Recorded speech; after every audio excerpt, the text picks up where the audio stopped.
What's going on, guys? Welcome back to the channel. Hopefully this is the final video before I can get the car tuned and see what kind of numbers the setup lays down. The last video I installed the second wideband to tune with over there. I also ran a compression test on all 4 cylinders and installed new spark plugs. I also ran a boost leak test, but it actually failed. There was a small hiss from where this far outside injector goes in. I'm really hoping that it's just a failed O-ring and the new injectors will fix that. The last thing that I did was install the new tile blow-off valve. Here are the injectors that I picked up. They are F.I.C 1440s.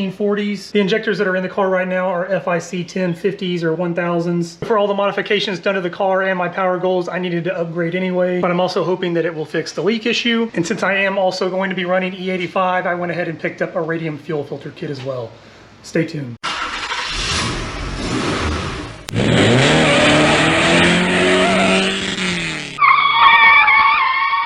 If you are new to the channel or you didn't see the last video, here is the wideband that I installed. It's an Innovate MTXL Plus. The original wideband that I installed is this glow shift one over here, and I actually really like it. The problem is there's no way of sending a digital readout for logging. This thing is just kind of hardwired in here right now. Once I get through actually tuning, I will remove it. And then I installed the new blow-off valve up here. I actually bought it used, but it's in great condition. I had to pull it apart. I put the black spring in here. From my understanding, that's the correct one for the Evo. With the lighter spring, it does keep the valve open just a little bit, so you get a little bit of flow through, but all of that can be fixed through tuning. If you use the step up to the white spring, it actually closes the valve just a little bit too soon. You may get just a little bit of compressor surge on the turbo. I really don't think it would be that big of a deal, but since I'm going with the QR, I went ahead and put the black spring in there. Compression test went fine. All 4 cylinders are very healthy, and I did drop some new spark plugs in there. But when I ran my boost leak test, there was some hissing, and if I moved this injector around just a little bit, you could hear the hiss kind of change pitch. I'm really hoping that's all it is. That's what I'm going to start with. I want to get these new injectors in. I want to do another boost leak test, and then after I get the new injectors in, I will work on getting the fuel filter installed.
Fuel rail is out of the way, and I pulled all of the old injectors out. For once, I was actually pretty good about putting paper towels down, and I caught the majority of the fuel. No issues at all, though, getting them out of there. If you've never done this before and want to know how, the first thing that you've got to do is disconnect this little blue wire in here. I tried showing it the best that I could, but it's kind of a tight space. But this blue wire in this little clip, you just pull it out. It's for the fuel pump. Crank the car over one time. It should start for just a second and then die. Mine actually did not start at all. It just gets rid of any pressure in the lines. After that, you pull the charge pipe. I don't think that this is actually necessary, but it does make it a whole lot easier, and it's just a couple of little hose clamps. There's 3 bolts holding the return line on, so you've got one here. Actually, one is a nut right here, and there's one bolt over here. And then I also removed this one later on. Without removing that, I could not get the big bolt holding the rail in right here. So there are 2 big bolts, one here and then one here, and then there's 2 black spacers underneath. Disconnect all of the injectors. You can see here I labeled mine 1 through 4. It's pretty easy to realize where they go, but just in case, I also removed this bracket. I don't plan on running running with the cover anymore anyway.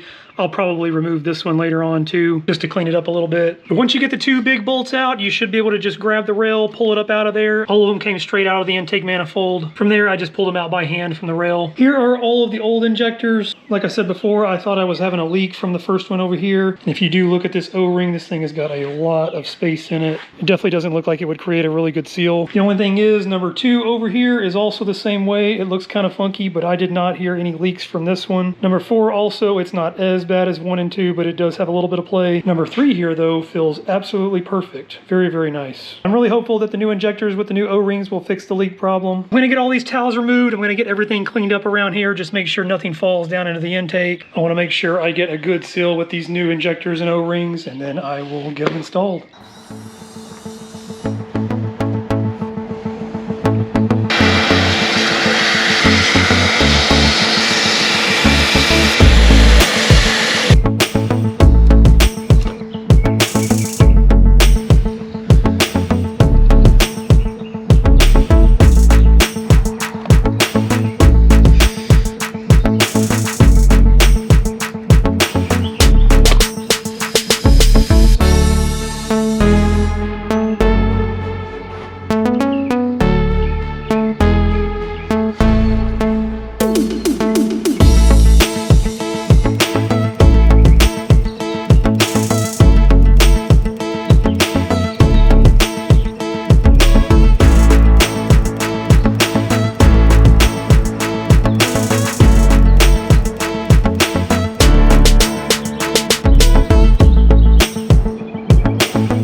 New injectors are in, and then the fuel rail is fully reinstalled. The process is pretty much exactly reverse of taking them out. I really wanted to make sure that those O-rings were good, so I did use a lot of Vaseline on them. I pushed each one down in the intake first, then just twisted them, lined everything up, and then pushed the rail on. These little clips, if you've never done them before, they are a little bit tricky because you have to get it at the very bottom of where the injector starts right here.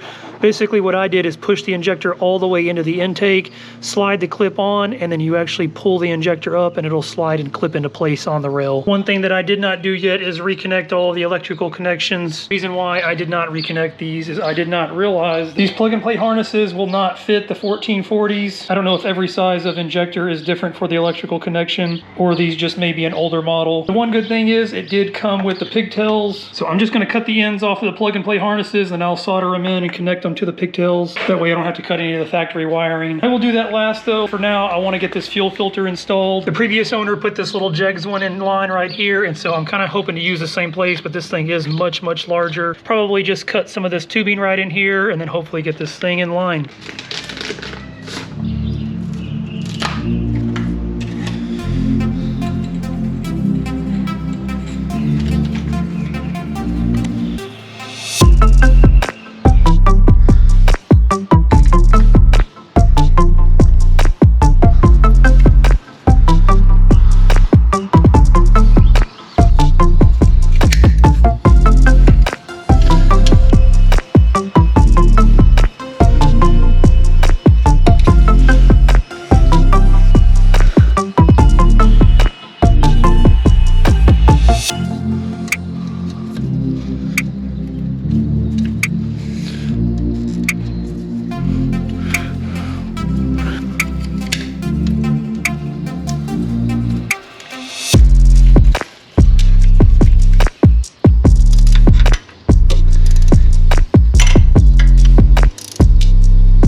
Radium fuel filter is fully installed. Everything actually worked out perfectly. As you saw, I just cut the one end off over here. I didn't have to cut any more. And then once I actually got the old filter off, I cut off about this much on this side. There's this little clip right here that sits on this side. I believe it holds the factory soft line. I removed that, and this Radium filter fits right in there. Even on bumpy roads and things like that, this thing is pretty snug where it's at. Super stoked to have that thing in there. It looks really good. Not to mention it should provide some really good filtration. I didn't show this earlier, but I did go with the 10 micron stainless. I didn't do the 6 micron micro glass. 10 micron is plenty and it's reusable. And for anyone doing this with the factory Evo 10 setup, here are the adapters that you'll need. It's a 10 AN orb. That's what actually goes into the fuel filter. And then for the Evo 10, it's a 3/8 inch hose. Before I move on and get the pigtails soldered into the adapters, I want to do another boost leak test and make sure that that thing is sealed. If you didn't see the last video, here is the kit that I bought. This piece right here fits into the coupler up top, and then this right here goes into the air compressor. I'm going to get it all hooked up and then hopefully no leaks this time.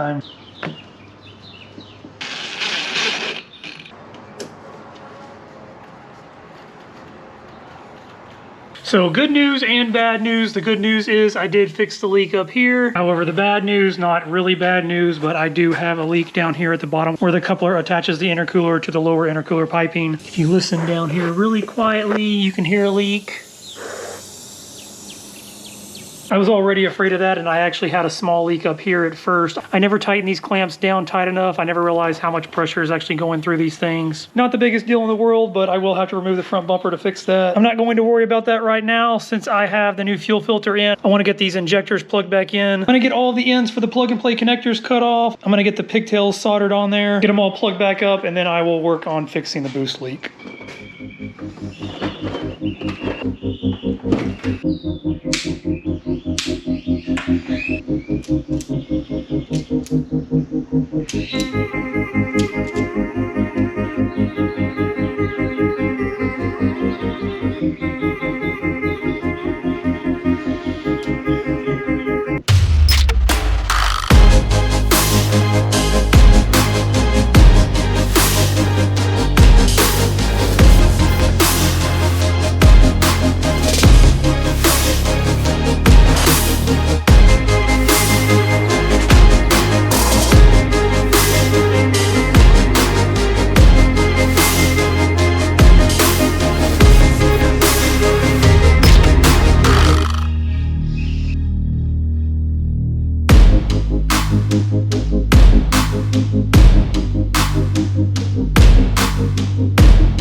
Plug and play connectors are all ready to go. I got all of the pigtails soldered in, and then to clean it up a little bit further, I just wrapped it in electrical tape so that it just looks black. No issues at all with this though. Super happy. I used to have an old soldering iron, and I ended up picking up this gun from Harbor Freight a while back. As long as you're not in a cramped and tight place, this gun is so much better. As soon as you pull the trigger, this thing heats up within seconds, and you can go ahead and start applying your solder. Those irons, it sometimes takes a while to heat everything up. After that, I just covered the exposed wire section with some heat shrink, and then, like I said, wrapped it in electrical tape.